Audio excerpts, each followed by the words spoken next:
Welcome to mega 9 TV. Sardar Gouthu Latchanna విగ్రహావిష్కరణ కార్యక్రమానికి హాజరైన బీసీ మంత్రులు 3 సార్లు క్షమాపణ చెప్పాల్సి రావడం దారుణమని రాజమండ్రి మాజీ ఎంపీ మార్గాని భరత్ వ్యాఖ్యానించారు. సామాజిక కార్యక్రమాలకు అన్ని పార్టీల నాయకులు హాజరవ్వటం పరిపాటి అన్నారు. బీసీ నాయకులపై జాతి దురహంకారం చూపిస్తున్నారా అని ప్రశ్నించారు. కమ్మ గ్లోబల్ సమిట్ లో అన్ని పార్టీల నాయకులు పాల్గొన్నారని అప్పుడెందుకు అడ్డు చెప్పలేదని అడిగారు. బీసీల పట్ల కూటమి ప్రభుత్వం అణగదొక్కే వైఖరి అవలంబిస్తోందన్నారు. ఏలూరు జిల్లాలో న్యూజివీడ్లో మరి సర్దార్ గౌతు లచ్చన్న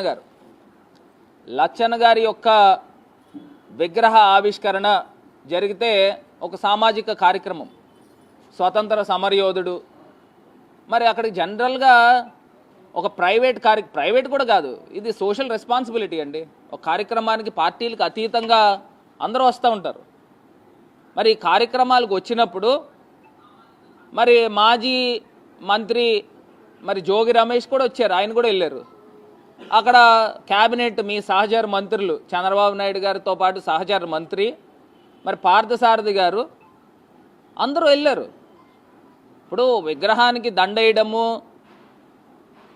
జ్యోతి వెలిగించడం ఇవన్నీ కామన్గా జరుగుతూ ఉంటాయి.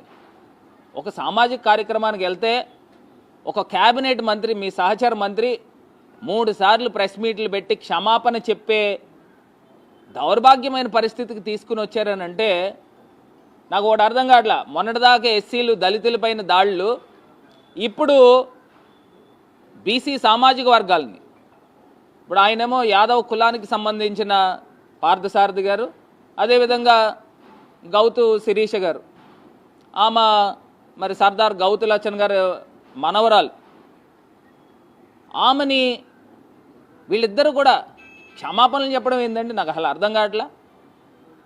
ఎన్నో కార్యక్రమాలు జరుగుతూ ఉంటాయి, ఎన్నో కార్యక్రమాలకు ఇప్పుడు గవర్నరే తేనేటి విందిస్తారు, అన్ని పార్టీలు కూర్చుంటాయి.